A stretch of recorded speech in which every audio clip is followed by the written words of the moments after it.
want to say how grateful I am for the invitation to participate in tonight's debate. I've really been looking forward to discussing the issues with Dr. Ehrman this evening. In preparing for this debate, I had quite a surprise. I was amazed to discover how much our life stories are alike.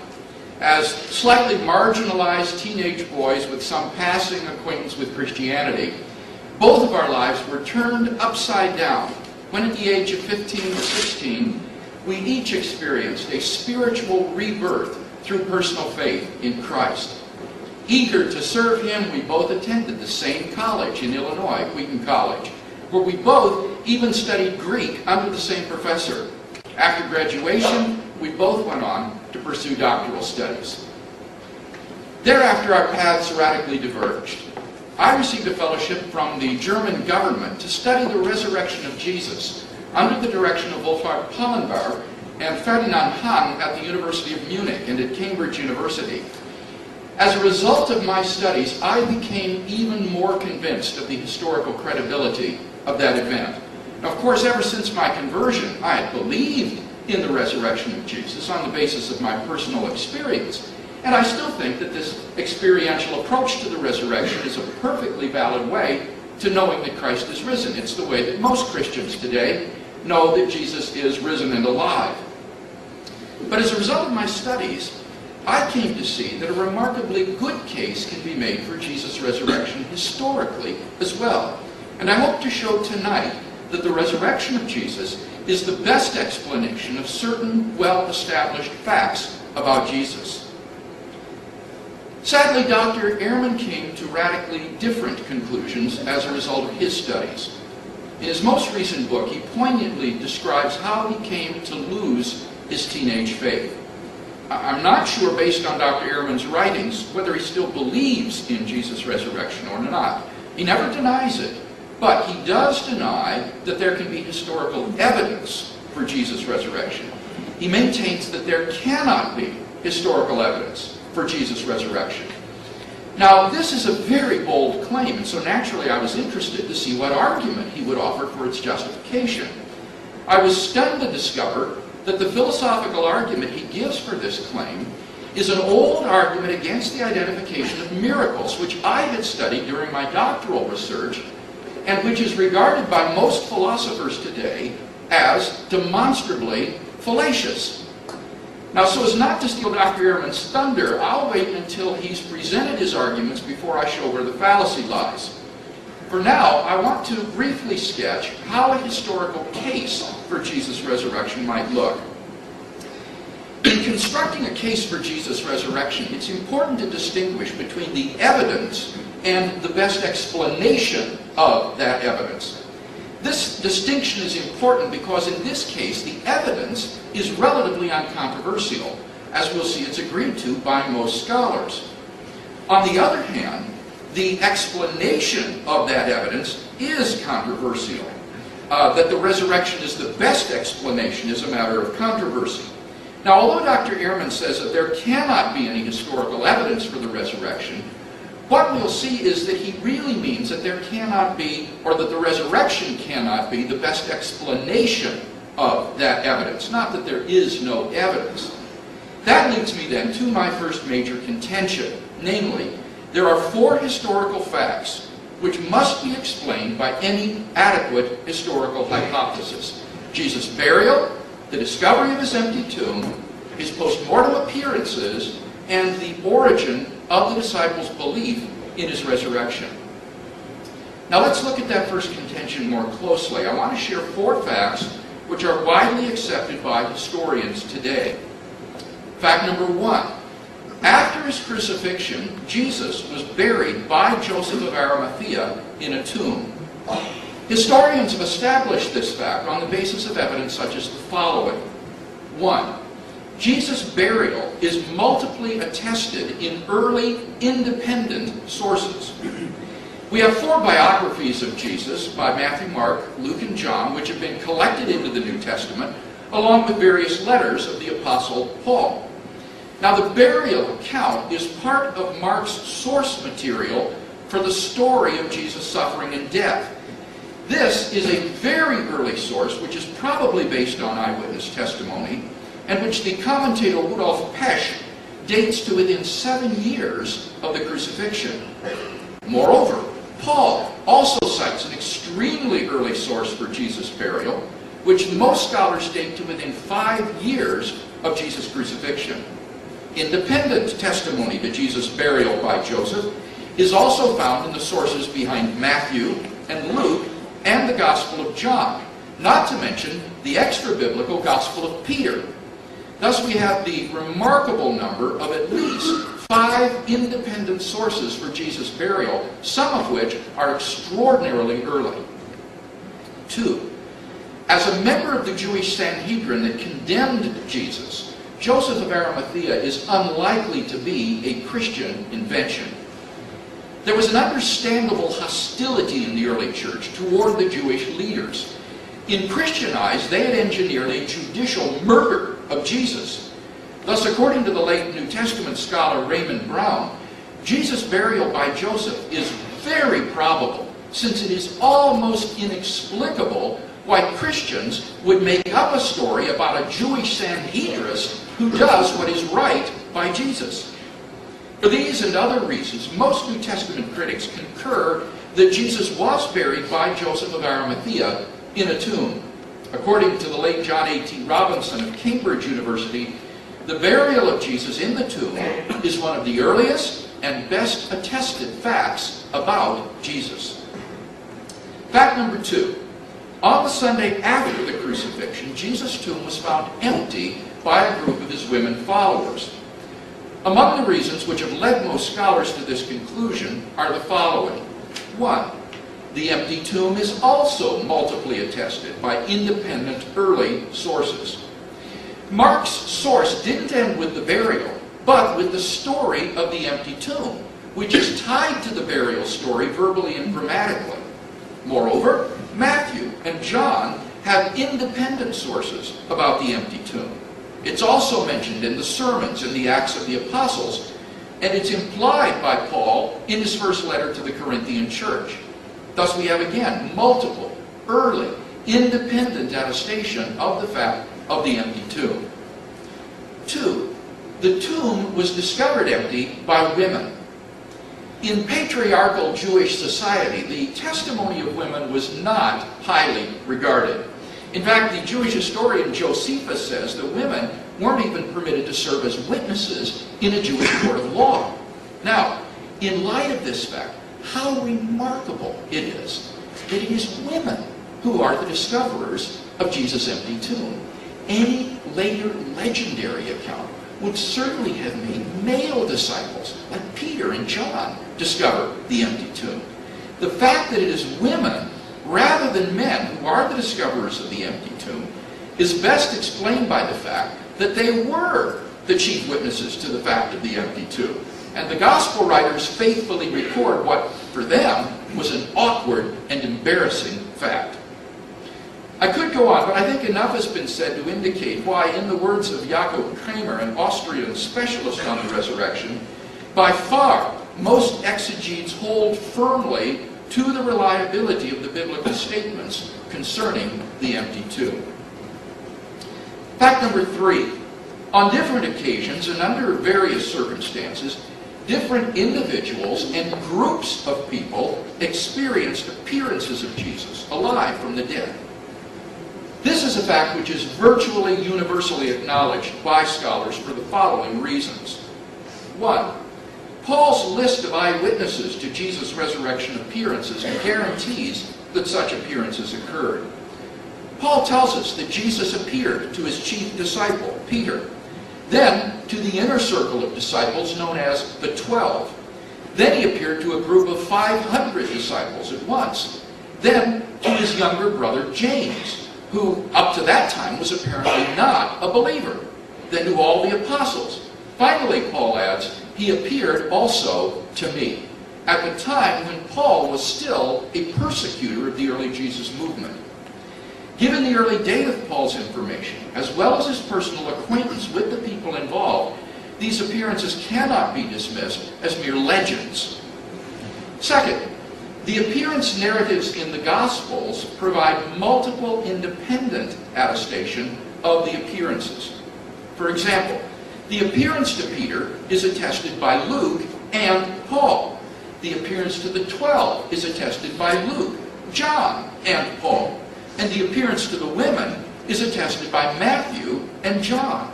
The appearance narrative spans such a breadth of independent sources that it cannot be reasonably denied that the earliest disciples did have such experiences.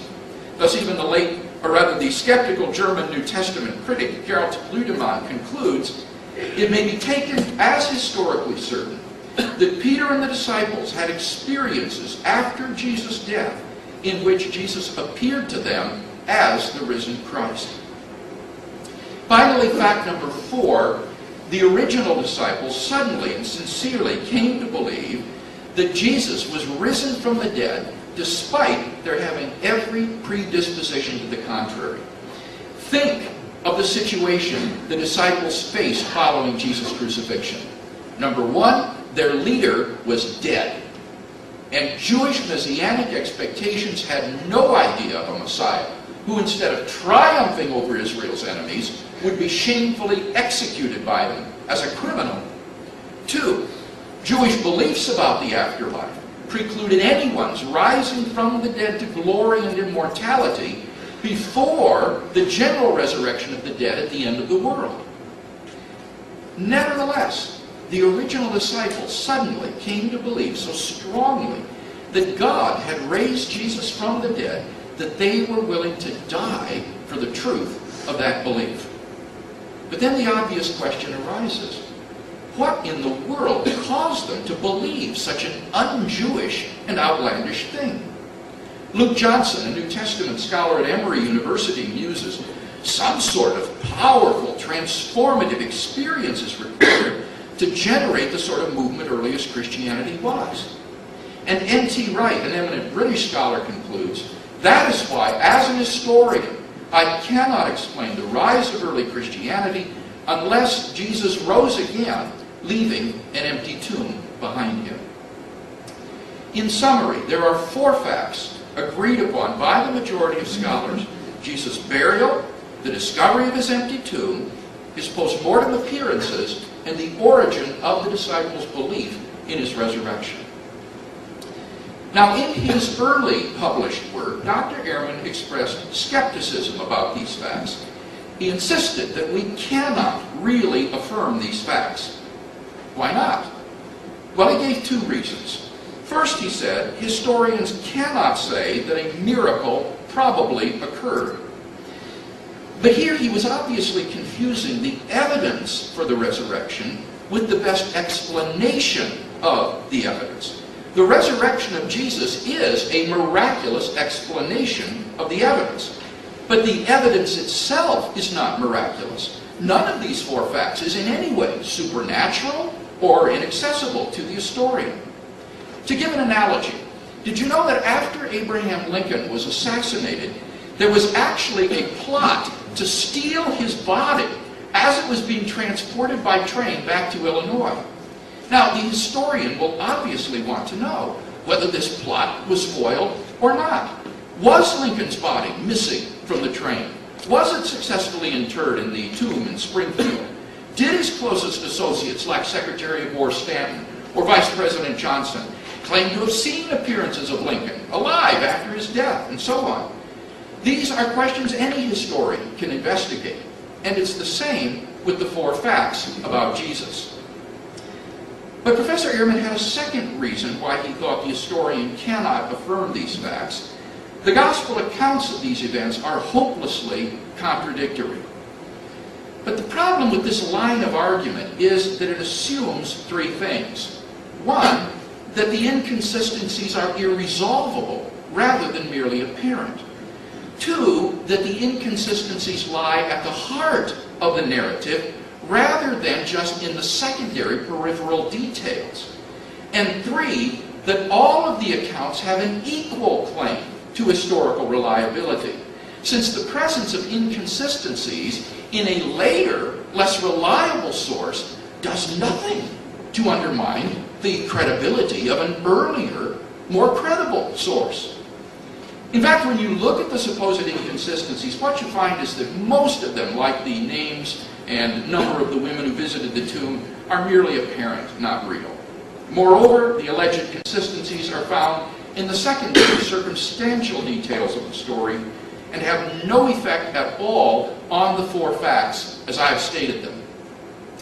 So most historians haven't been deterred by these sorts of objections. And in fact, Dr. Ehrman has himself come to rethink his position on these issues. Inconsistencies in the details notwithstanding, he now recognizes that we have solid traditions, not only for Jesus' burial, but also for the women's discovery of the empty tomb.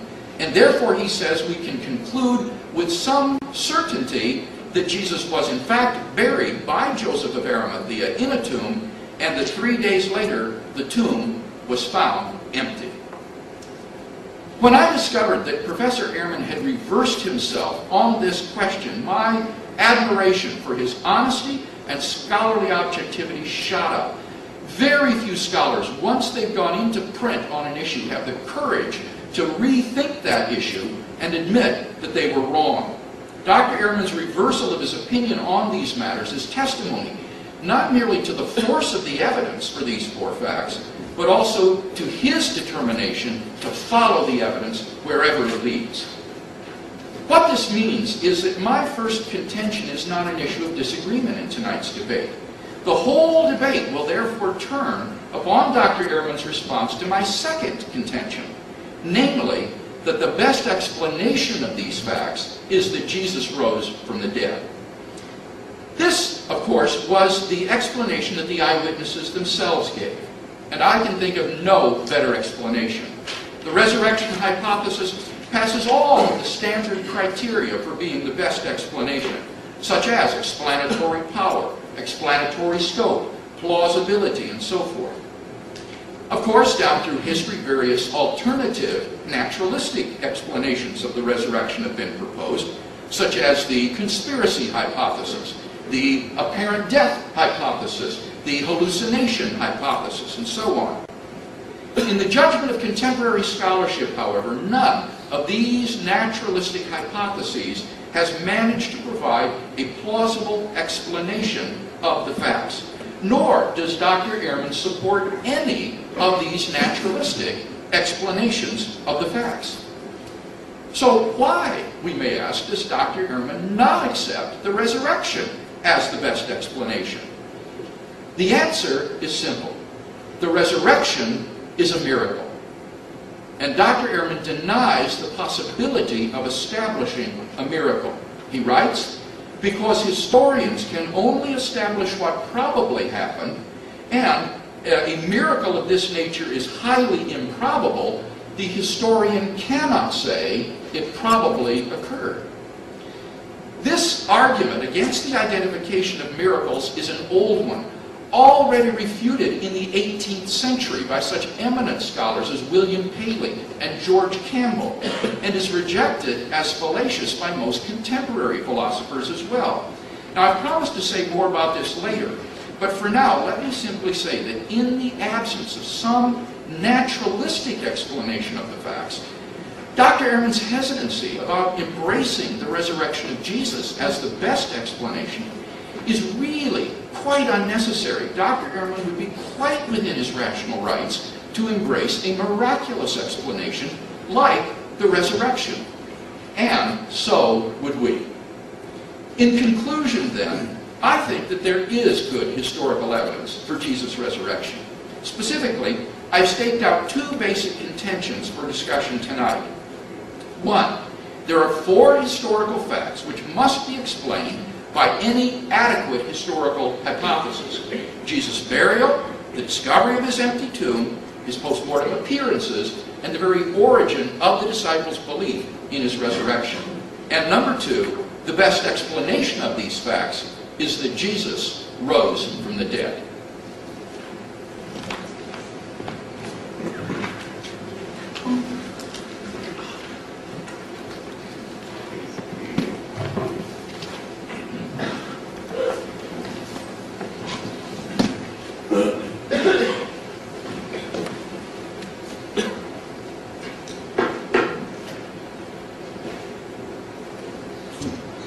Well, I'd like to thank Bill for that highly impressive opening statement.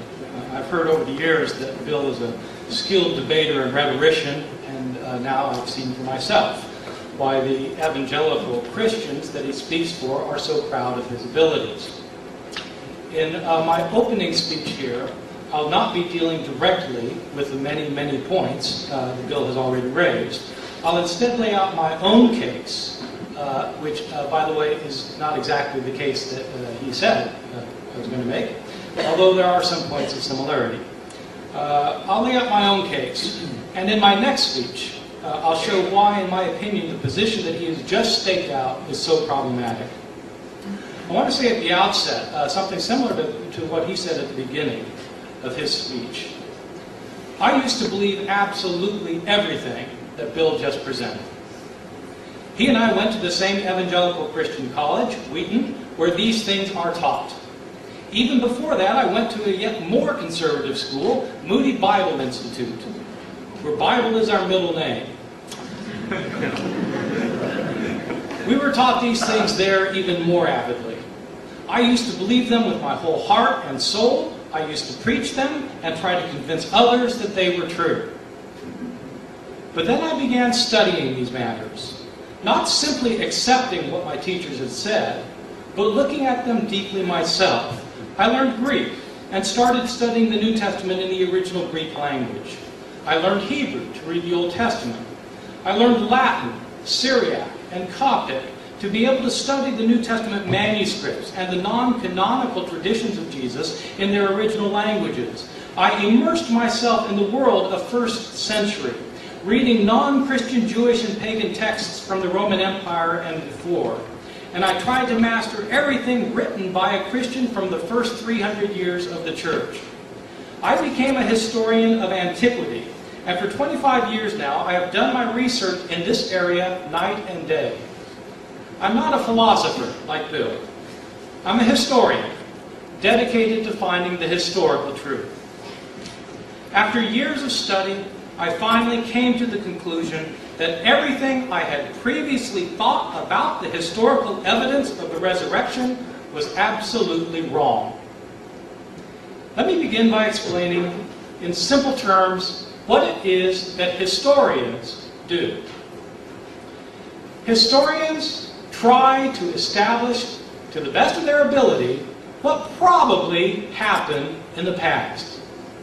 We can't really know the past because the past is done with. We think we know the past in some instances because we have such good evidence for what happened in the past, but in other cases we don't know, and in some cases we just have to throw up our hands in despair. It is relatively certain that Bill Clinton won the election in 1996. It may be somewhat less clear who won the election next time. It's pretty clear that Shakespeare wrote his plays, but there's considerable debate. Why? It was hundreds of years ago, and scholars come up with alternative opinions. It's probable that Caesar crossed the Rubicon, but we don't have a lot of eyewitness testimony. Historians try to establish levels of probability of what happened in the past. Some things are absolutely certain, some are probable, some are possible, some are maybe, some are probably not. What kinds of evidence do scholars look for when trying to establish probabilities in the past? Well, the best kind of evidence, of course, consists of contemporary accounts, people who were close to the time of the events themselves. Ultimately, if you don't have a source that goes back to the time period itself, then you don't have a reliable source. There's only two sources of information for past events. Either stories that actually happened, based on, ultimately, eyewitness accounts, or stories that have been made up. Those are the only two kinds of stories you have from the past, either things that happened or things that were made up. To determine which things are the things that happened, you want contemporary accounts, things that are close to the time of the events themselves, and it helps if you have a lot of these accounts. The more the merrier. You want lots of contemporary accounts, and you want these accounts to be independent of one another.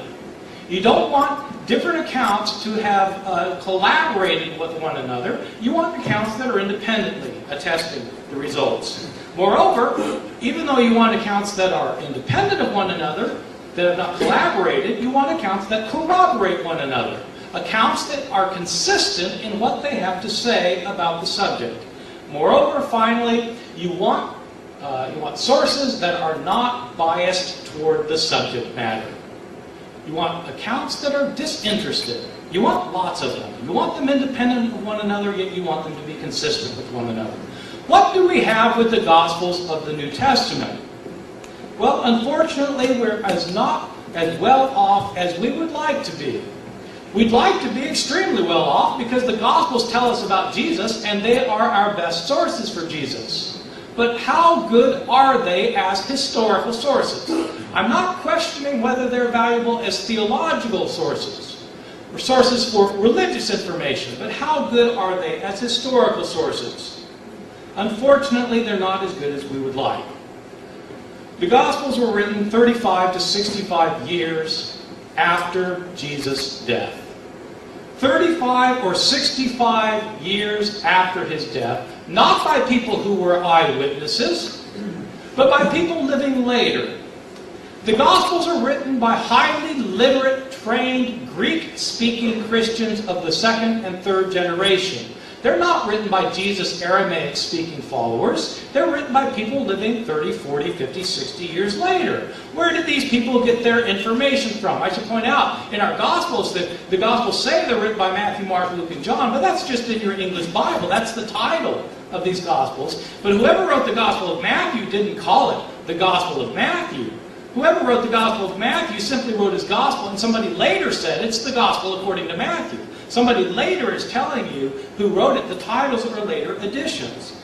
These are not eyewitness accounts, so where did they get their stories from? After the days of Jesus, people started telling stories about him in order to convert others to the faith. They were trying to convert both Jews and Gentiles. How do you convert somebody to stop worshiping their gods to start worshiping Jesus? You have to tell stories about Jesus. So you convert somebody on the basis of the stories you tell. That person converts somebody who converts somebody who converts somebody, and all along the line, people are telling stories. The way it works is this. I'm a businessman in Ephesus, and somebody comes to town and tells me stories about Jesus, and on the basis of these stories I hear, I convert. I tell my wife these stories. She converts. She tells the next door neighbor the stories. She converts. She tells her husband the stories. He converts. He goes on a business trip to Rome, and he tells people there the stories. They convert. Those people who've heard the stories in Rome, where did they hear them from? They heard them from the guy who lived next door to me. Well, was he there to see these things happen? No. Where did he hear them from? He heard them from his wife. Where did his wife hear them from? Was she there? No. She heard them from my wife. Where did my wife hear them from? She heard them from me. Well, where did I hear them from? I wasn't there either.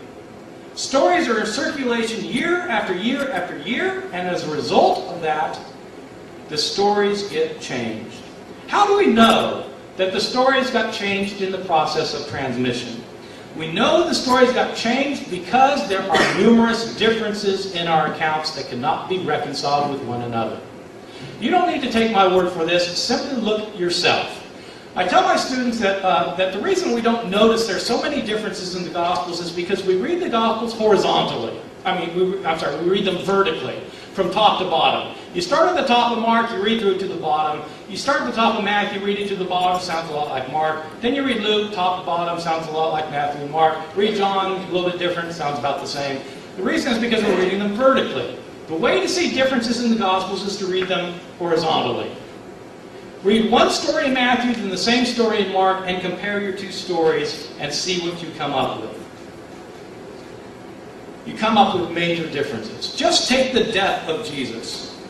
What day did Jesus die on? And what time of day? Did he die on the day before the Passover meal was eaten, as John explicitly says? Or did he die after it was eaten, as Mark explicitly says? Did he die at noon, as in John, or at 9 a.m., as in Mark? Did Jesus carry his cross the entire way himself, or did Simon of Cyrene carry his cross? It depends which gospel you read.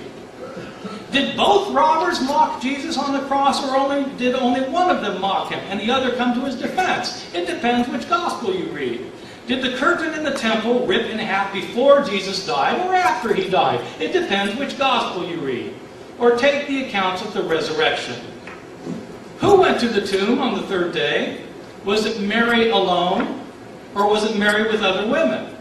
If it was Mary with other women, how many other women were there? Which ones were they, and what were their names? Was the stone rolled away before they got there, or not? What did they see in the tomb? Did they see a man? Did they see two men? Or did they see an angel? It depends which account you read. What were they told to tell the disciples? Were the disciples supposed to go to Jerusalem and see Jesus there? Were they supposed to stay in Jerusalem and see Jesus there? Or were they to go to Galilee and see Jesus there? Did the women tell anyone or not? It depends which gospel you read. Did the disciples never leave Jerusalem? Or did they immediately leave Jerusalem and go to Galilee? All of these depend on which account you read. You have the same problems for all of the sources in all of our Gospels. These are not historically reliable accounts. The authors were not eyewitnesses. They're Greek-speaking Christians living 35 to 65 years after the events they narrate. The accounts that they narrate are based on oral traditions that have been in circulation for decades. Year after year, Christians trying to convert others told them stories to convince them that Jesus was raised from the dead. These writers are telling stories then that Christians have been telling all these years. Many stories were invented and most of the stories were changed. For that reason, these accounts are not as useful as we would like them to be for historical purposes. They're not contemporary, they're not disinterested, and they're not consistent. But even if these stories were the best sources in the world, there would still be a major obstacle that we simply cannot overcome if we want to approach the question of the resurrection historically rather than theologically. I'm fine if Bill wants to argue that theologically God raised Jesus from the dead, or even if he wants to argue theologically that Jesus was raised from the dead. But this cannot be a historical claim, and not for the reason that he imputed to me as being an old, warmed over 18th century view that has been refuted ever since. Historians can only establish what probably happened in the past. The problem with historians is they can't repeat the experiment.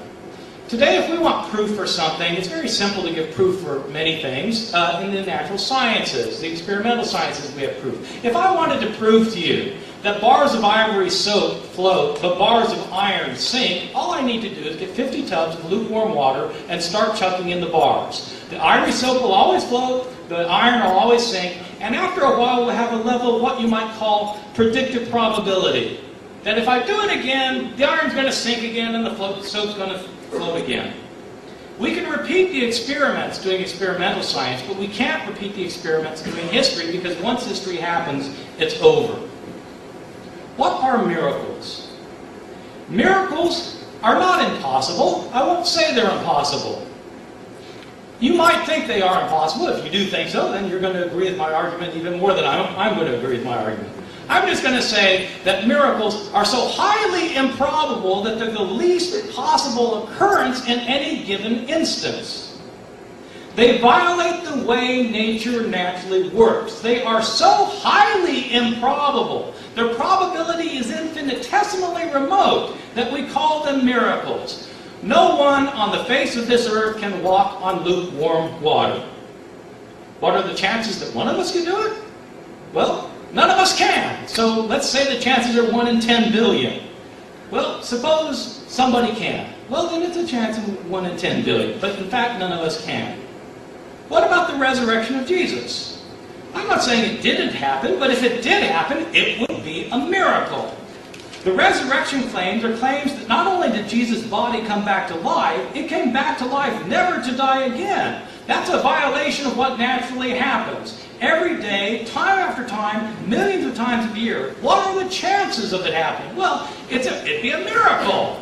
In other words, it'd be so highly improbable that we can't account for it by natural means.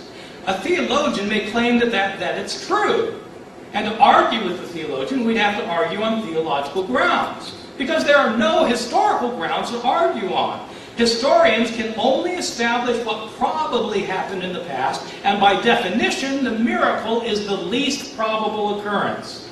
And so, by the very nature of the canons of historical research, we can't claim historically that a miracle probably happened. By definition, it probably didn't. And history can only establish what probably did. I wish we could establish miracles, but we can't. It's no one's fault. It's simply that the canons of historical research do not allow for the possibility of establishing the as probable, the least probable of all occurrences. For that reason, Bill's 4 pieces of evidence are completely irrelevant. There cannot be historical probability for an event that defies probability, even if the event did happen. The resurrection has to be taken on faith, not on the basis of proof. Let me illustrate by giving you an alternative scenario of what happened to explain the empty tomb. I don't believe this. I don't think it happened this way. But it's more probable than a miracle happened, because a miracle, by definition, is the least probable occurrence. So let me give you a theory, just one I dreamt up. I could dream up 20 of these that are implausible, but are still more plausible than a resurrection. Jesus gets buried by Joseph of Arimathea. 2 of Jesus' family members are upset that an unknown Jewish leader has buried the body. In the dead of night, these 2 family members raid the tomb, taking the body off to bury it for themselves. But Roman soldiers on the lookout see them carrying the shrouded corpse through the streets. They confront them and they kill them on the spot. They throw all 3 bodies into a common burial plot, where within 3 days these bodies are decomposed beyond recognition. The tomb then is empty. People go to the tomb, they find it empty. They come to think that Jesus was raised from the dead. And they start thinking they've seen him, because they know he's been raised because his tomb is empty. This is a highly unlikely scenario. But you can't object that it's impossible to have happened, because it's not. People did raid tombs. Soldiers did kill civilians on the least pretext. People were buried in common graves left to rot. It's not likely, but it's more likely than a miracle, which is so unlikely that you have to appeal to supernatural intervention to make it work. This alternative explanation I've given you, which again is not one that I believe, is at least plausible. And it's historical, as opposed to Bill's explanation, which is not a historical explanation. Bill's explanation is a theological explanation. The evidence that Bill himself doesn't see his explanation as historical is that he claims that his conclusion is that Jesus was raised from the dead. Well, that's a passive. Was raised. Who raised him? Well, presumably God. This is a theological claim about something that happened to Jesus. It's about something that God did to Jesus.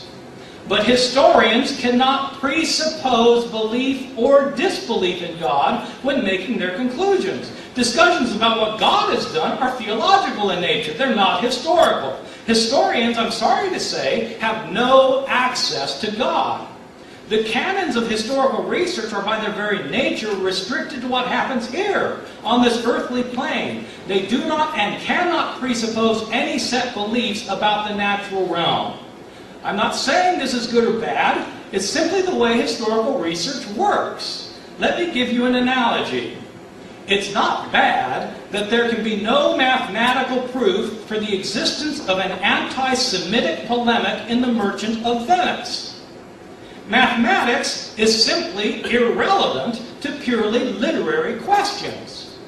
So too, historical research cannot lead to theological claims about what God has done.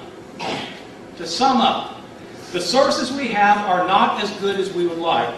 They're written many decades after the fact by people who were not there to see these things happen, who have inherited stories that have been changed in the process of transmission. These accounts that we have of Jesus' resurrection are not internally consistent. They are full of discrepancies, including the accounts of his death and his resurrection. But there's a problem of miracle. It's not the philosophical problem of miracle discussed in the 17th and 18th centuries. It's a historian's problem of miracle. Historians cannot establish miracle as the most probable occurrence, because miracles, by their very nature, are the least probable occurrence. Thank you.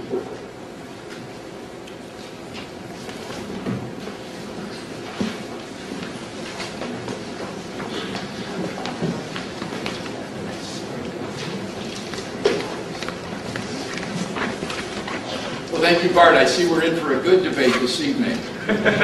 Now, you'll recall that I laid out two basic contentions that I would defend tonight. First, there are 4 facts which any adequate historical hypothesis must account for. And second, that the resurrection of Jesus is the best explanation of those facts. Now, I want to skip over that first contention for the time being and go straight to the second, because this is the key issue dividing Dr. Ehrman and myself.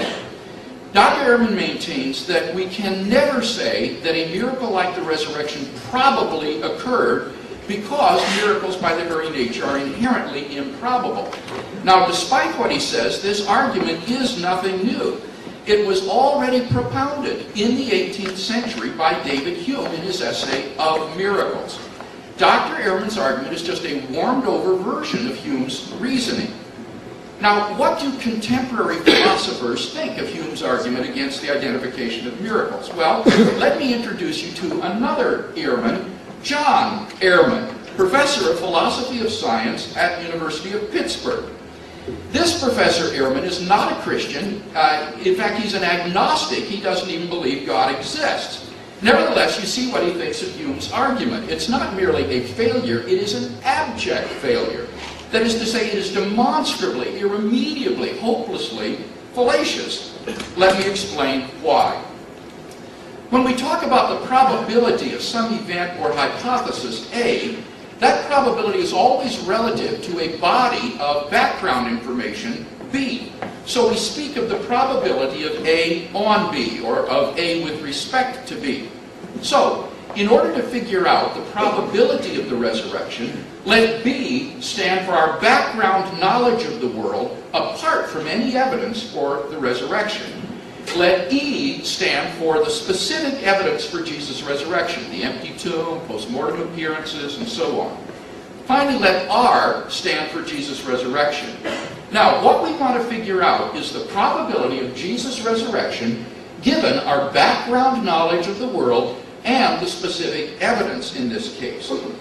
Now, probability theorists have developed a very complicated formula for calculating probabilities like this, and I'm going to walk you through it one step at a time so that you'll be able to get it.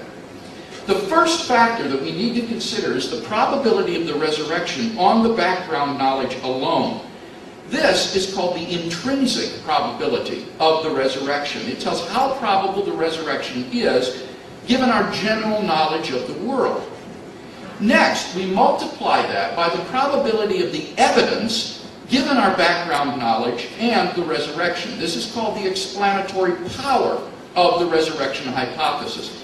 It tells how probable the resurrection makes the evidence of the empty tomb and so forth.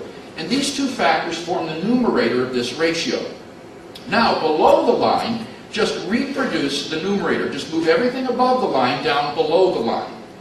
Finally, we add to that the product of two more factors.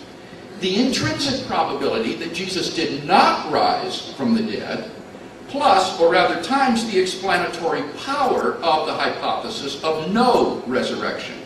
And basically, this is the intrinsic probability and explanatory power of all the naturalistic explanations of Jesus' resurrection. So, the probability of Jesus' resurrection relative to our background information and the specific evidence is equal to this complicated ratio. And now we're ready to see exactly where Dr. Ehrman's error lies. So, in the grand tradition of Hume's abject failure, I give you Ehrman's egregious error.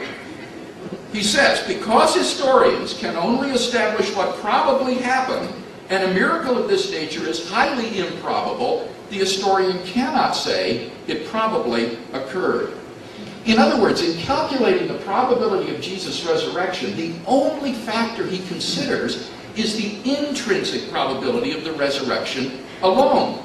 He just ignores all the other factors, and that's just mathematically fallacious. The probability of the resurrection could still be very high, even though the probability of R on B alone is terribly low. Specifically, Dr. Ehrman just ignores the crucial factors of the probability of the naturalistic alternatives to the resurrection. If these are sufficiently low, they outbalance any intrinsic improbability of the resurrection hypothesis. And we can see this by looking at the general form of the probability calculus. It has the form of x over x plus y, because the numerator is reproduced in the denominator. Now, notice that as y tends towards 0, the value of this ratio tends toward 1, which in probability theory means absolute certainty. So what is really crucial here is the probability of y, which represents the intrinsic probability and explanatory power of those naturalistic alternatives to Jesus' resurrection. So Dr. Ehrman can't just ignore these or present fanciful hypotheses. In order to explain that the resurrection is improbable, he needs not only to tear down all of the evidence for the resurrection, but he needs to erect a positive case of his own in favor of some naturalistic alternatives. But that's not all. Notice that Dr. Ehrman just assumes that the probability of the resurrection on our background knowledge is very low. But here I think he's confused. What, after all, is the resurrection hypothesis? It is the hypothesis that Jesus rose supernaturally from the dead. It is not the hypothesis that Jesus rose naturally from the dead. That Jesus rose naturally from the dead is fantastically improbable. But I see no reason whatsoever to think that it is improbable that God raised Jesus from the dead. In order to show that that hypothesis is improbable, you'd have to show that God's existence is improbable. But Dr. Ehrman says that the historian cannot say anything about God. Therefore, he cannot say that God's existence is improbable. But if he can't say that, neither can he say that the resurrection of Jesus is improbable. So Dr. Ehrman's position is literally self-refuting. But it gets even worse. There's another version of Dr. Ehrman's objection which is even more obviously fallacious than Ehrman's egregious error, and I call it Bart's blunder. Here it is. Since historians can establish only what probably happened in the past, they cannot show that miracles happened, since this would involve a contradiction, that the most improbable event is the most probable.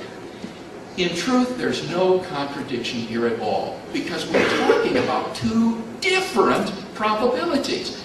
The probability of the resurrection on the background knowledge and the evidence versus the probability of the resurrection on the background knowledge alone. And it's not at all surprising that the first may be very high, while the second might be very low. There's no contradiction at all. So in sum, Dr. Ehrman's fundamental objection against the resurrection hypothesis is demonstrably fallacious. Now, Hume had an excuse for his abject failure. The probability calculus hadn't yet been developed in his day.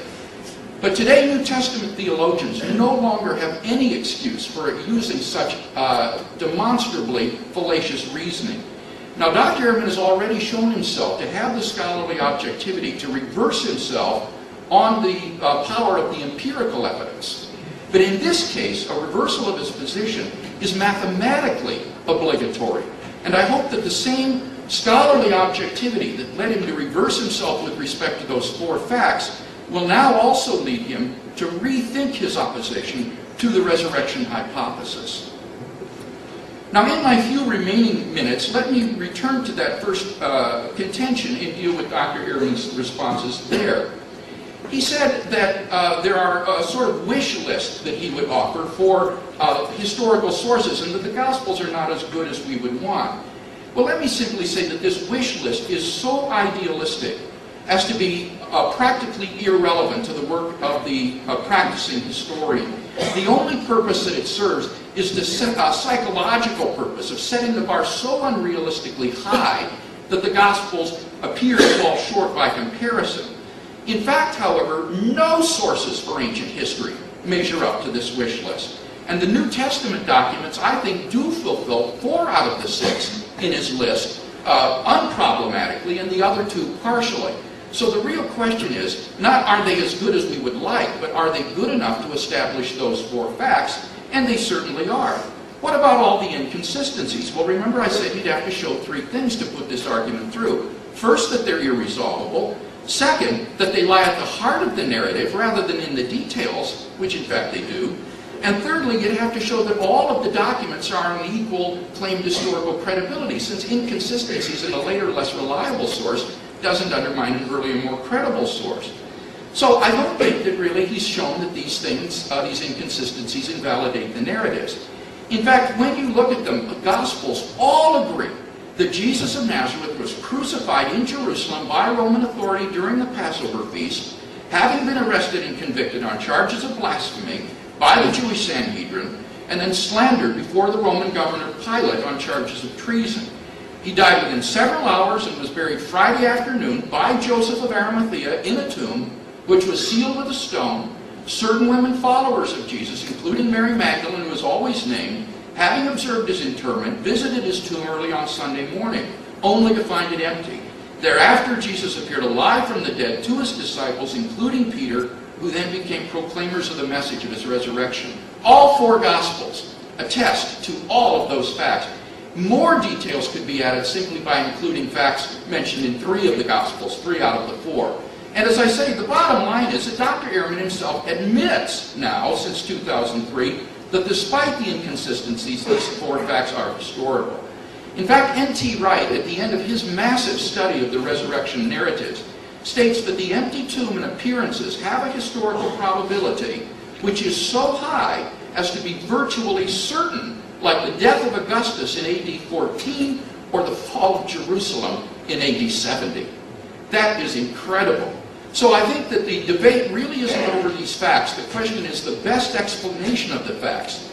And the objection that Professor Ehrman offers is not the objection of a historian. This is not a historical argument. This is a philosophical argument which is based upon a misunderstanding of the probabilities involved. Once that is cleared up, I see no reason at all why one cannot infer on the basis of the historical evidence that Jesus of Nazareth rose from the dead.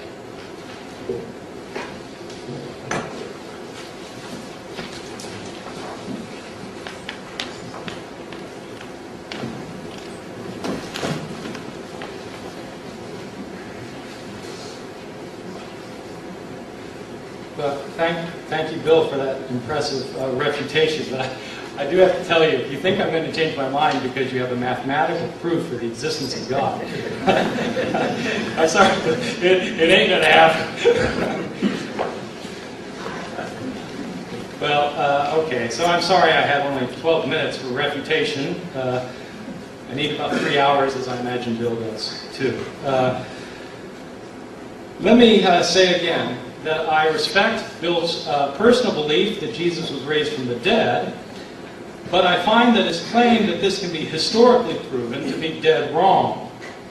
I'm going to break my response down into 4 dubious aspects of Bill's presentation, giving examples instead of trying to be exhaustive and covering the waterfront.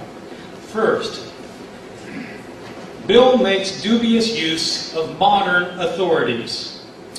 Bill constantly quotes modern scholars as if somehow that constitutes evidence for his point of view. As Bill himself knows, the fact that the majority of New Testament scholars would agree with his 4 points is not proof that they are right.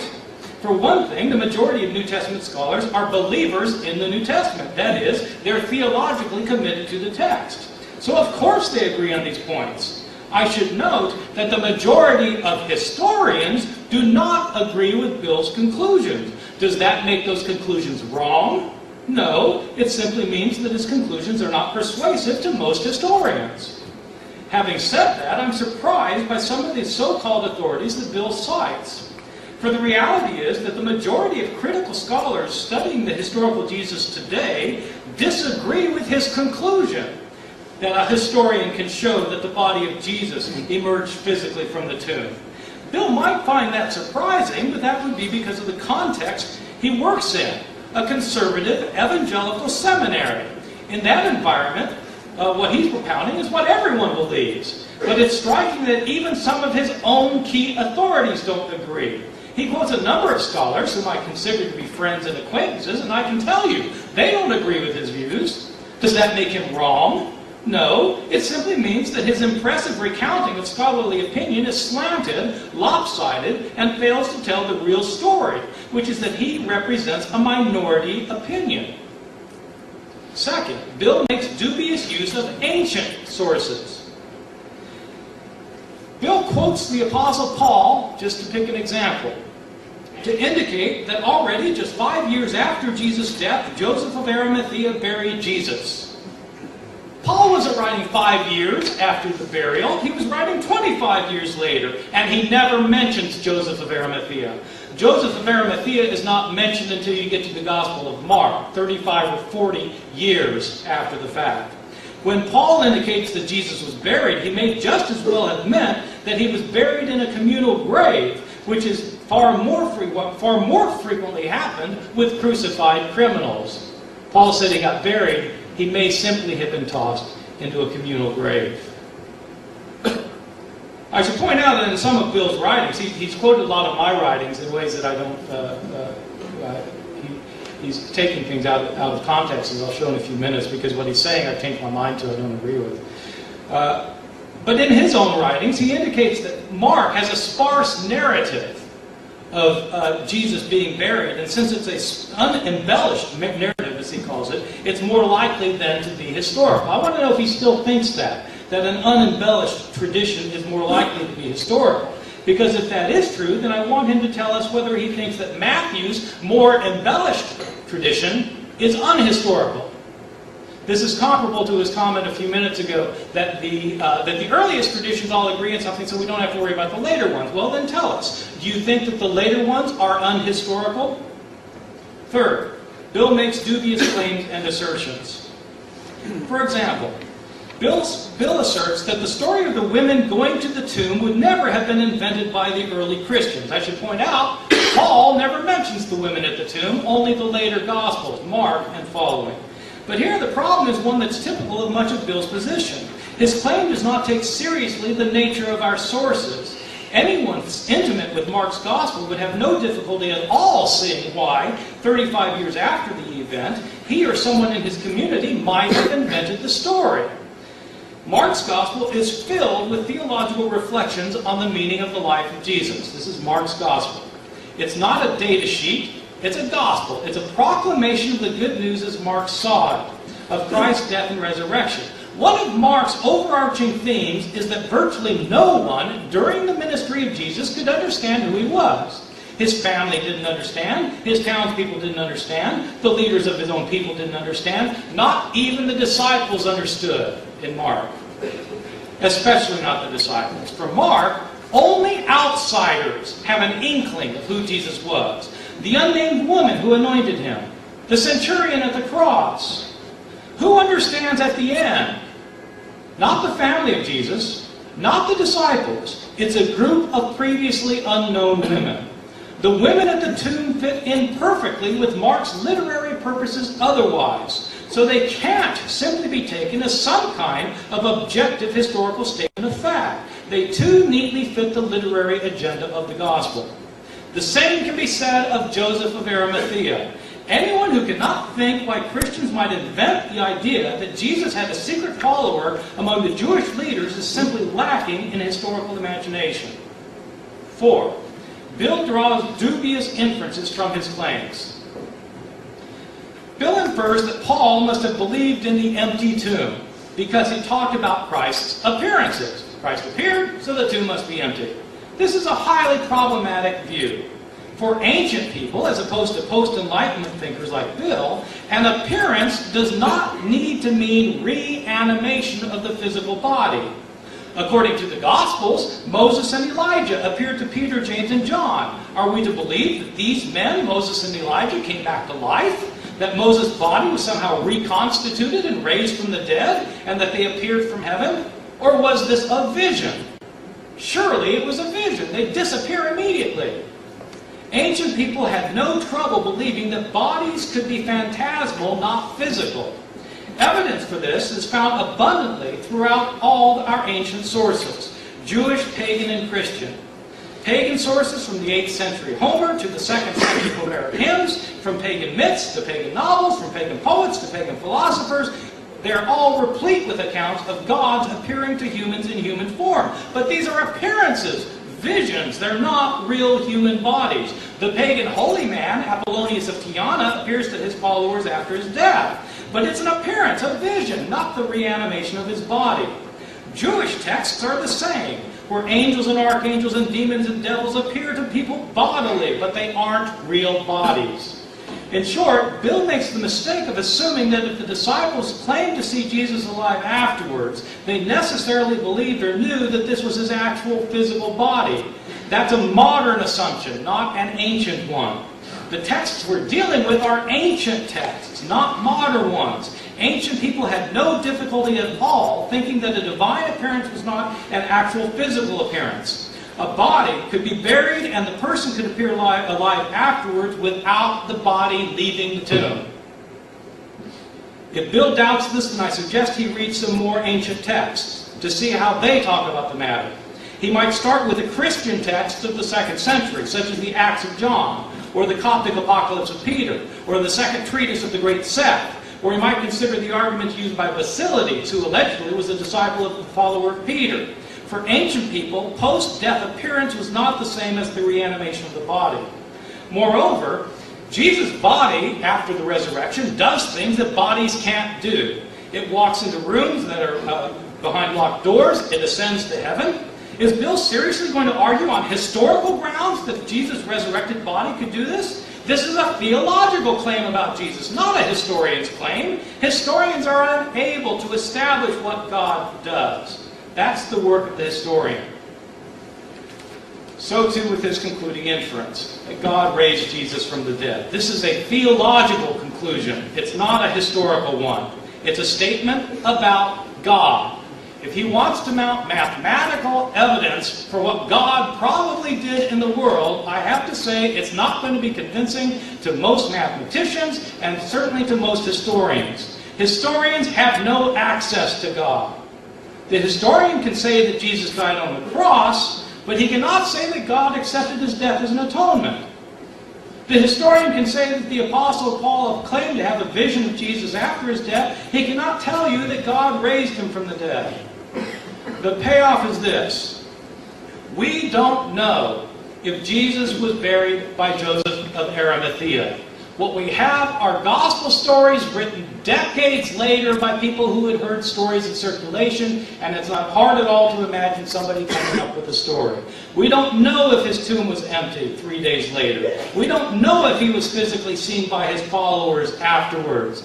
Bill's going to come up here and tell me now that I've contradicted myself, but I want to point out that earlier he praised me for changing my mind. I have 3 concluding questions for Bill. If Bill is claiming to be a historian, then I think it's important to evaluate his whole relationship to the historical documents that he's appealing to. Does Bill think that the Gospels he relies upon for all his information have any mistakes in them at all? If so, could he tell us 2 or 3 of those mistakes? If not, how does he expect us to believe he's open to a historical evaluation of these sources? Based on his own previous assumptions, these texts have to be accurate. Second question. Bill believes that Jesus can historically be shown to have been involved with miracles, especially his resurrection, but also the miracles of his life, no doubt. I'd like him to discuss the evidence of other miracle workers from Jesus' day outside the Christian tradition. Is he willing to admit, on the same historical grounds, that these other people also did miracles? I'm referring to the traditions of miracles done by Apollonius of Tyana, Hanina Mendoza, Honi the Circle Drawer, Vespasian. Is Bill willing to acknowledge that Apollonius appeared to his followers after his death, or that Octavian ascended to heaven? Or he can pick any other miracle worker from the pagan tradition he chooses. Third and finally, if the only miracles that Bill allows as having happened all belong to the Judeo-Christian tradition that he himself personally affirms, I'd like him to address the question of how that can be historically. How is it that the faith that he adopted as a teenager happens to be the only one that is historically credible? Is it just circumstance that he was born into a religious family or a religious culture that can historically be shown to be the only true religion?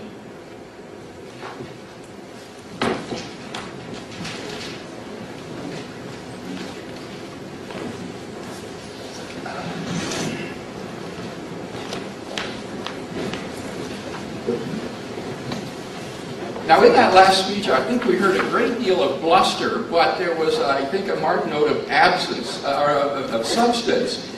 Let me turn first to that first contention about the four facts: the burial, the empty tomb, the appearances, and the origin of the Christian faith.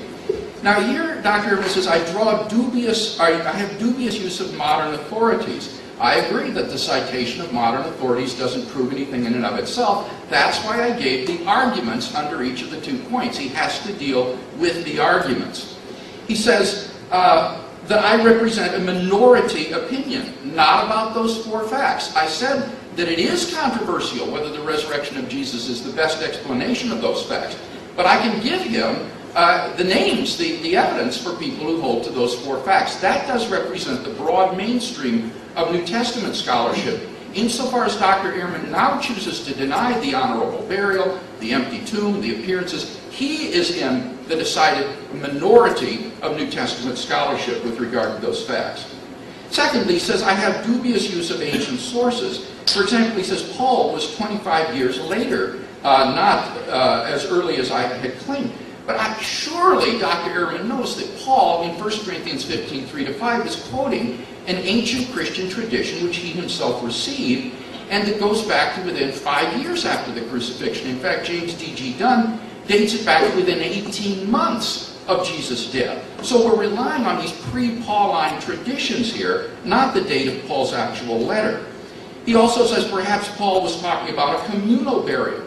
Not when you look at that 4-line formula in 1 Corinthians 15. It is like an outline of the events of the death of Jesus, the burial by Joseph of Arimathea, the empty tomb, and then the appearance narratives, compared to the Acts on the one hand of the apostles and the Gospels on the other hand. This summary in 1 Corinthians 15 is like an outline of that, which includes as the second line, Joseph's burial of Jesus in the tomb. Dr. Ehrman also says that is it true that unembellished narratives are more likely to be historical? I would say yes, that this is what his own wish list included, that the earlier the narrative, the better. Similarly, less embellished has a better claim to historical credibility.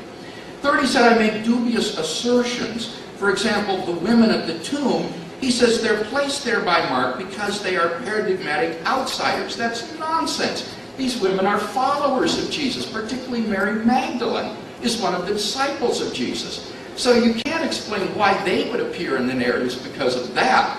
Moreover, as I said, this is independently attested. So he's assuming Mark is the only source. But we've got at least 5 independent sources for the empty tomb story and the women's involvement there. So that simply won't work. Same with Joseph of Arimathea. I'm not inferring it on the basis of Paul. We have multiple independent sources for Joseph's involvement with the burial. And Dr. Ehrman himself uses that criteria over and over again in his own work on the historical Jesus to establish historicity. He says then, number 4, that I draw dubious inferences. For example, that because Paul says Jesus appeared, therefore there's an empty tomb. I never made such an inference, either tonight or in my written work. Rather, in my written work, my argument was that when Paul says, and he was buried, and he was raised, no first-century Jew would wonder, but was the body still in the grave? For a first-century Jew, it is the remains of the person in the tomb that are raised to new life. Jewish belief in the afterlife was a physical belief in the resurrection of the body or the remains, primarily the bones. And that's why Jews preserve the bones of the dead in ossuaries for the resurrection at the end of the world. So it is that 4-line formula that implies the existence of an empty tomb, and no first-century Jew could have thought otherwise. But certainly, just saying that Jesus appeared doesn't in and of itself mean that it was physical. But notice that Paul did distinguish between the resurrection appearances of Jesus and mere visions of Jesus. And I would challenge Dr. Ehrman to give any explanation of the difference between a vision of Jesus, such as, say, Stephen saw, and a genuine resurrection appearance of Jesus, which soon ceased, other than the fact that the ones were extramental in the external world, physical, where the others, the visionary ones, are purely intramental. So the bottom line, I think, is that Dr. Ehrman has not been able to invalidate any of the arguments that I've given for those four facts. They are all established by the very criteria that Dr. Ehrman uses in his own work: multiple attestation from independent early sources and the criterion of dissimilarity, or better, embarrassment. Now, what about that second contention, that the resurrection of Jesus is the best explanation? He didn't respond to my argument other than to just say, in a sort of hand-waving way, that there's no mathematical evidence for what God does in the world. And of course, that wasn't my point. My point was that he cannot say that the resurrection is improbable simply because miracles are improbable relative to the background information. You've got to look at the full scope of the probability calculus, and he has failed to do so. In particular, his view is self-contradictory because he says the historian can't make judgments about God. And if that's the case, then he cannot say the resurrection is improbable, because the resurrection is the hypothesis that God raised Jesus from the dead. Now, he seems to suggest that the historian can't make these sorts of inferences because somehow God is inaccessible. Well, I have a couple of points I'd like to make here. First, you don't need to have direct access to your explanatory entities in your hypotheses. Think of contemporary physics, for example. Contemporary physics posits all sorts of reality to which the scientist has no direct access. Strings, higher dimensional membranes, even parallel universes which are causally disconnected from ours. But they postulate such unobservable entities on the basis of the evidence that we have as the best explanation. Secondly, notice that the historian doesn't have direct access to any of the objects of his study. As Dr. Ehrman says, the past is gone. It's no longer there. All we have is the residue of the past, and the historian infers the existence of entities and events in the past on the basis of the evidence. And that's exactly the move that I'm making with respect to the resurrection of Jesus. But finally, number three, this isn't a debate about what professional historians are permitted to do. That would be a debate about methodology, about the rules of professional conduct. This is a debate about whether or not there's historical evidence for the resurrection. And even if the historian is professionally blocked by some methodological constraint from inferring the resurrection of Jesus, you and I aren't so blocked. We're not so constrained. Nor would I say is the historian so constrained in his off hours, for example. It would be a tragedy and a shame if we were to miss the truth about the past, about Jesus, simply because of some methodological constraint. Finally, as for Apollonius of Tyana and Henny, the circle drawer, let me simply quote from Robert Yarborough, who points out that these figures did not have any kind of evidence prior to the 1st century, the time of Jesus. Apollonius of Tyana is a 3rd century figure who isn't even mentioned prior to the 3rd century. Similarly with Hanina Mendoza and Honey the circle drawer, John Meyer, Ben Witherington have shown that these have little relevance to the 1st century situation of Jesus. So these, I think, are simply invalid comparisons. I would like to address those 3 questions that he gave me, but I see that the timekeeper is holding up the stop card, so perhaps we can get to those in the Q&A period.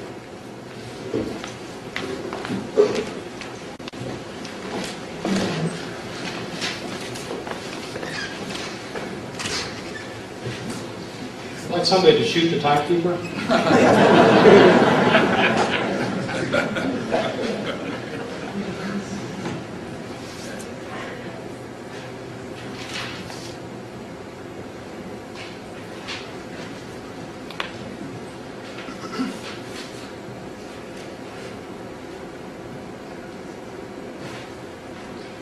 I think I'm most struck by Bill's refusal to deal with the historical alternative that I've given to his claim that God raised Jesus from the dead. Bill understands that the idea of God raising from the dead is completely rational, that it makes sense.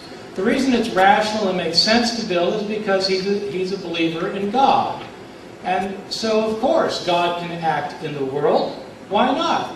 God does things all the time, and so there's nothing implausible at all about God raising Jesus from the dead. Well, that presupposes a belief in God. Historians can't presuppose belief in God. Historians can only work with what we've got here among us. People who are historians can be of any theological persuasion.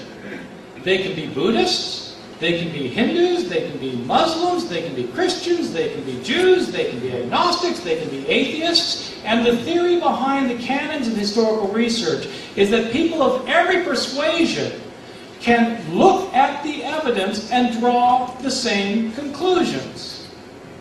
But Bill's hypothesis requires a person to believe in God. I don't object to that as a way of thinking. I object to that as a way of historical thinking. Because it's not history, it's theology. Bill claims that the best explanation of his 4 facts is that there is a miracle that happened. Hume, in fact, was not talking about what I'm talking about. Hume was talking about the possibility of whether miracle happens. I'm not talking about whether miracle can happen. I don't accept Hume's argument that miracles can't happen. I'm asking, suppose miracles do happen. Can historians demonstrate it? No, they can't demonstrate it. If Bill wants to flash up his mathematical possibilities again, then I suggest that he plug in other historical options. For example, the one that I've already laid out that he's ignored, that possibly 2 of Jesus' family members stole the body, and that they were killed and thrown into a common tomb. It probably didn't happen, but it's more plausible than the explanation that God raised Jesus from the dead. Let me give you another explanation. Just off the top of my head from last night, sitting around thinking about it. You know, we have traditions from Syriac Christianity that Jesus' brothers, who are mentioned in the Gospel of Mark, one of whom was named Jude, were particularly close to Jesus, and that one of these brothers, Jude, otherwise known as Judas Thomas, was Jesus' twin brother. Now, I'm not saying this is right, but that is what Syrian Christians thought in the 2nd and 3rd centuries, that Jesus had a twin brother. How can he have a twin brother? Well, I don't know how he could have a twin brother, but that's what the Syrian Christians said. In fact, we have interesting stories about Jesus and his twin brother in a book called The Acts of Thomas, in which Jesus and his twin brother are identical twins. They look just alike, and every now and then, Jesus comes down from heaven and confuses people. When they've just seen Thomas leave the room, there he is again, and they don't understand. Well, it's because it's his twin brother showing up. Suppose Jesus had a twin brother. Nothing implausible. People have twins. After Jesus' death, Judas Thomas, like all others connected with Jesus, went into hiding and he escaped from Judea. Some years later, one of Jesus' followers saw Judas Thomas at a distance and he thought it was Jesus. Others reported similar sightings. Word spread that Jesus was no longer dead. The body in the tomb by that time had decomposed beyond recognition. The story became more widely accepted that Jesus had been raised from the dead, and in the oral traditions, more stories started up to be told about the event, including stories about them discovering an empty tomb. That's an alternative explanation. It's highly unlikely. I don't buy it for a second. But it's more likely than the idea that God raised Jesus from the dead because it doesn't appeal to the supernatural, which historians have no access to. Bill did not deal with the inconsistencies that I pointed out among our accounts. He simply said, well, earlier accounts are better than later accounts. If that's what he thinks, I want him to come clean and tell me. Does he think that the later accounts are inconsistent, and does he think there are errors in them? Yes or no?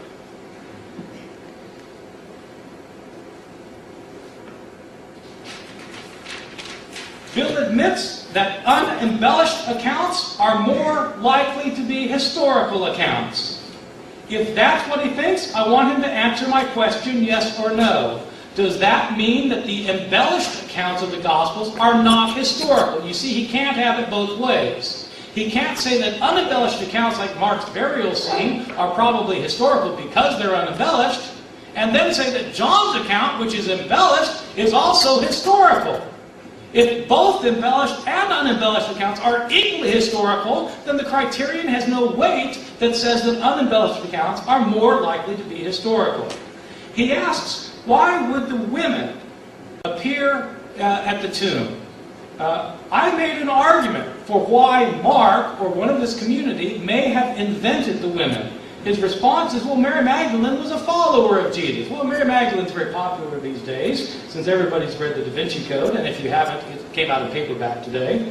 For the two of you who haven't read it yet. Well, yes, Mary Magdalene was a follower of Jesus. But his own argument was that nobody would invent the women because they were marginalized. Because men didn't think highly of women. My response is that's precisely why Mark would invent the tradition. Because in Mark's gospel, it's the marginalized who understand who Jesus is. It's not the male disciples. That's why you have the story of the women discovering the tomb. Bill claims that no first century Jew would doubt that the body was missing from the grave if Jesus appeared. My only suggestion is that he reads more first century Jewish sources, because it simply isn't true. I'll give you one. Read the second apocalypse of read the Coptic Apocalypse of Peter, a book that is thoroughly infused with Jewish views of the world, in which there is no doubt at all that the author understands that the body of Jesus was not located in just one place, but could be three places at once, and that the physical body wasn't the only body Jesus had, that he also had a phantasmal body. Bill, of course, didn't answer my questions, and maybe in the question-and-answer period he will do so. If he is claiming to be a historian using these sources as historical sources, I want to know, does he think there could be mistakes in them? If he doesn't think there could be mistakes in them, then I want to know how he can evaluate them as historical sources, as a critical historian. He claims that Honi the Circle Drawer and Hanina Mendoza and Apollonius and Tiana, by the way, are 3rd century people. They were not 3rd century people. They were people who lived in the days of Jesus. My final point is a very simple one. Even if we want to believe in the resurrection of Jesus, that belief is a theological belief.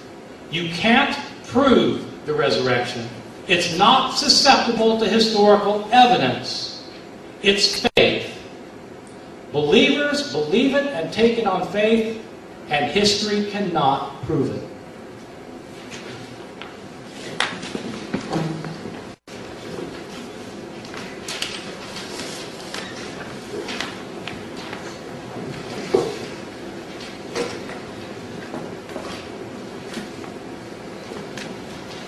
In my opening speech, I remarked that there are really two avenues to a knowledge of Jesus' resurrection, the historical and the experiential. And tonight we've been primarily preoccupied with the historical. I've argued first that there are 4 historical facts which any adequate historical hypothesis must account for, and that second, the best explanation of those facts is that Jesus rose from the dead. Now, I don't think that we've seen any of those 4 facts refuted today. The majority of scholars, in fact, do agree with the arguments that I gave for Jesus' honorable burial by Joseph of Arimathea, for the fact that the tomb was found empty, for the appearances of Jesus to various individuals and groups, and for the origin of the disciples' belief in Jesus' resurrection. Dr. Ehrman's dropped his argument based on the inconsistencies in the narratives, as I showed that those lie in the peripheral details, not at the heart of the narratives, and that we have a remarkable harmonious account of these 4 fundamental facts. His only point that remained in the last speech was with respect to the women's role, and again I would simply suggest that as women disciples of Jesus who are faithful to Jesus and involved in his support and following him, they don't represent marginalized people. And besides that, is independently attested. This is not a mark and feature, remember. We have multiple independent sources of the women's role in the discovery of Jesus' empty tomb.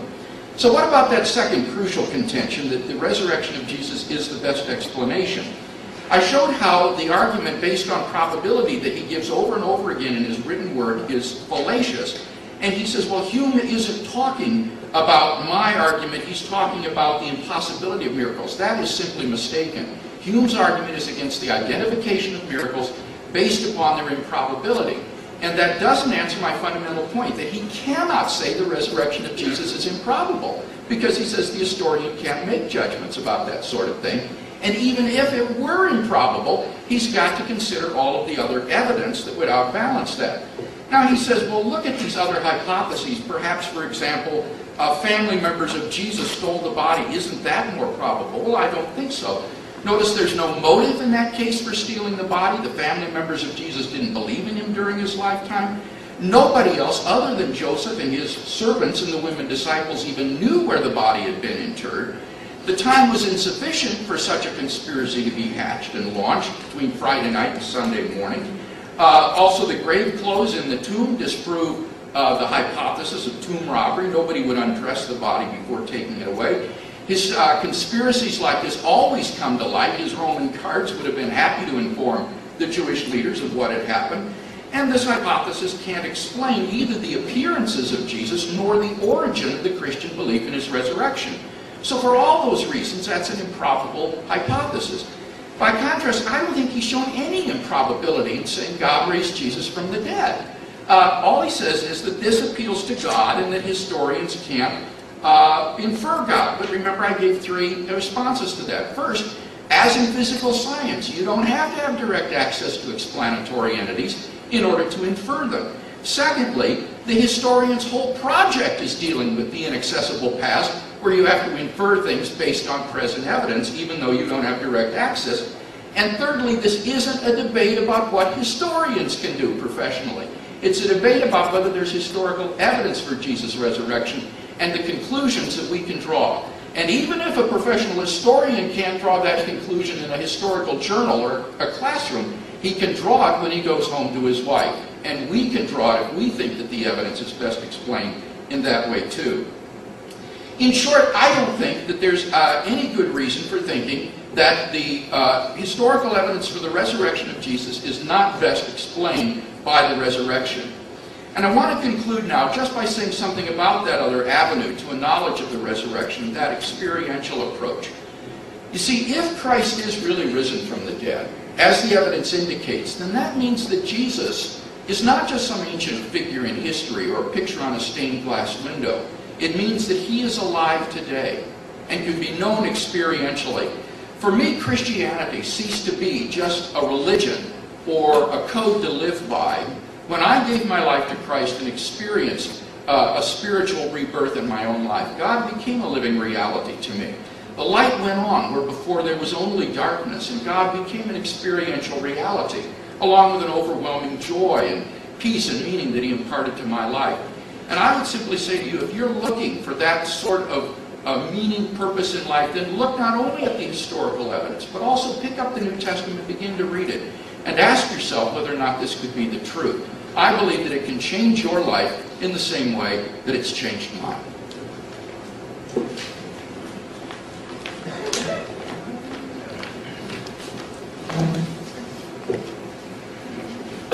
Well, I appreciate very much that personal testimony, Bill. I do think, though, that what we've seen is that Bill is at heart an evangelist who wants people to come to share his belief in Jesus, and that he's trying to disguise himself as a historian as a means to that end.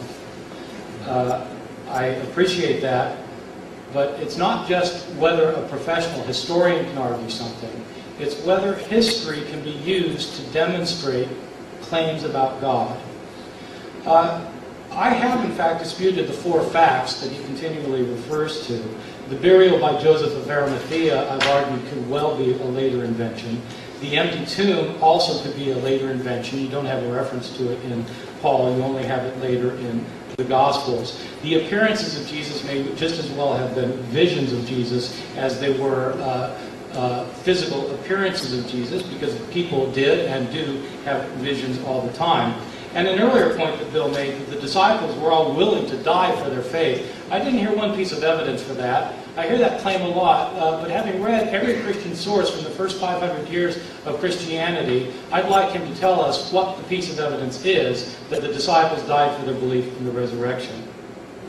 Bill went on to talk about why, in fact, my scenario doesn't work. He says it's more implausible that the family members stole the body than it would be to say that God raised Jesus from the dead. Why? They'd have no motive. Well, in fact, people act for all sorts of motives, and motive is one of the most difficult things to establish historically. Maybe his family wanted him to be buried in the family tomb. No one knew where he was buried, he says. Well, that's not true. In fact, the Gospels themselves says the women watched from afar, including his mother. There wasn't enough time for this to happen. It happened that night. How much time does one need? It doesn't explain the grave clothes. Well, the grave clothes are probably a later legendary embellishment. It can't explain the appearances of Jesus. Yes, people have visions all the time. Once people come to believe Jesus' tomb was empty, they come to believe he's raised from the dead, and they have visions. I'm not saying I think this happened. I think that it's plausible. It could have happened. It's more plausible than the claim that God must have raised Jesus from the dead. That is not the most possible, probable historical explanation. You will have noticed that Bill had 5 more minutes to answer my questions, and he's refused to answer my questions, and one might ask why. Let me conclude by telling you what I really do think about Jesus' resurrection. The one thing we know about the Christians after the death of Jesus is that they turned to their scriptures to try and make sense of it. They had believed Jesus was the Messiah, but then he got crucified, and so he couldn't be the Messiah. No Christian, no Jew prior to Christianity thought that the Messiah was to be crucified. No Jew prior to Christianity thought that the Messiah was to be crucified. The Messiah was to be a great warrior, or a great king, or a great judge. He's to be a figure of grandeur and power, not somebody who's squashed by the enemy like a mosquito. How could Jesus, the Messiah, have been killed as a common criminal? Christians turned to their scriptures to try and understand it, and they found passages that refer to the righteous one of God suffering death.